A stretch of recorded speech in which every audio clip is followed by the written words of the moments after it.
talking about elections and voting matters. You know, tonight's the big debate. I'll be live tweeting the undercard debate. I may not be able to stay up through the whole rest of the debate, but we'll see. But my Twitter handle is @BillSpadea. Follow me and interact with me during the debate tonight, and certainly during the show. I'm on Twitter while we're broadcasting and throughout the day. The station is @NJ1015. So @BillSpadea and @NJ1015. We are always live on social media talking Jersey. So I wanted to, real quick, let me just take a call from Jim in Ringo's. Jim, thanks for calling New Jersey 101.5. We're talking about voting and whether it matters. It certainly mattered to Andrew Zwicker, didn't it? Yeah, it did. But I think the problem isn't people not feeling their votes count so much as the results don't matter. And I know it sounds a little weird, but no matter who you vote for, the two-party system, it's money, it's special interest, and for 30 years we've been yelling about things need to be getting done, and no matter who gets elected with what ideas, nothing gets done. Nothing ever reaches Main Street. It reaches pockets. And, you know, people are a little savvy, and they know this, so they figure, what does it matter who I vote for? Even if you vote, it's going to be the same old all the time. But here's the thing, Jim. What's really changed? You know, you're right about this. That's why people are upset. But the question is, if you could take this progressive leftist like Andrew Zwicker and elect him in a Republican district, a district that was drawn to protect Republicans, then somebody decided we can get out and vote. And the question is, what if you took a political novice on the other side that said, hey, I'm going to run solely against the gas tax? You can mobilize enough people and win in one of these districts across New Jersey. I know what you're saying, and I don't. Is that the point of voting? I mean, to have people rise up. I mean, isn't it a bad thing to say that a guy got elected because the district was redrawn by another party area? Isn't that not a good thing? Shouldn't you be elected because you think? Yes, of course. Your ideas work. And, well, I mean, that's my point. That's not the reason for somebody to be elected or not elected. Is a line on a map in a Republican or a Democrat. I agree with you 100%, Jim, and that's why people are upset. Yes, I agree with you. All right, Jim, thanks for calling New Jersey 101.5. I'm joined by local reporter Charles Kim. Charles, thank you for joining me on New Jersey 101.5.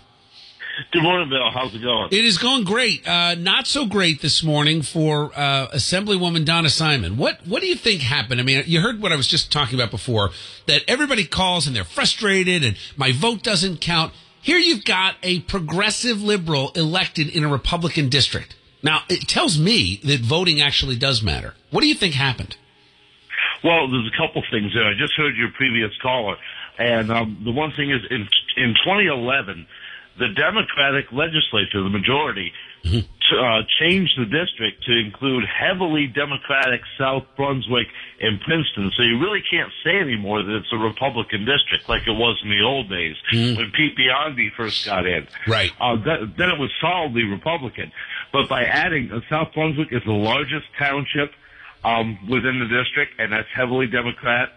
And Princeton, of course, is heavily Democratic. Yep. And Andrew Zwicker has very strong ties in both communities, not only with the Princeton Plasma Lab where he works, but he also in South Brunswick. And one of the reasons I think he got in was because the athletic group in South Brunswick that supports high school athletics, his son, Matt Golden, was a big football player in town, and he is known throughout those circles.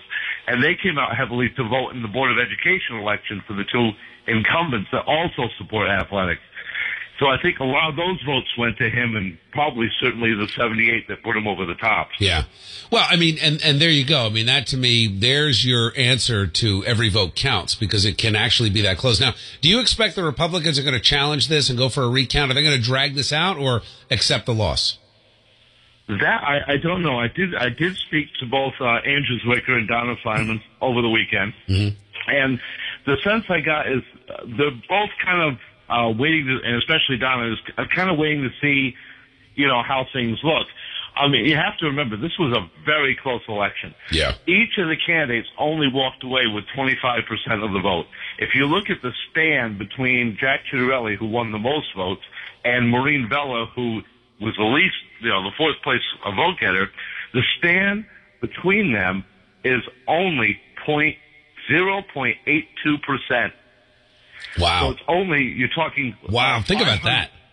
534 votes between Chitterelli, who's definitely in, and Vela, who's definitely out. And you had Zwicker and Simon in the middle fighting for those 78 votes. Yeah.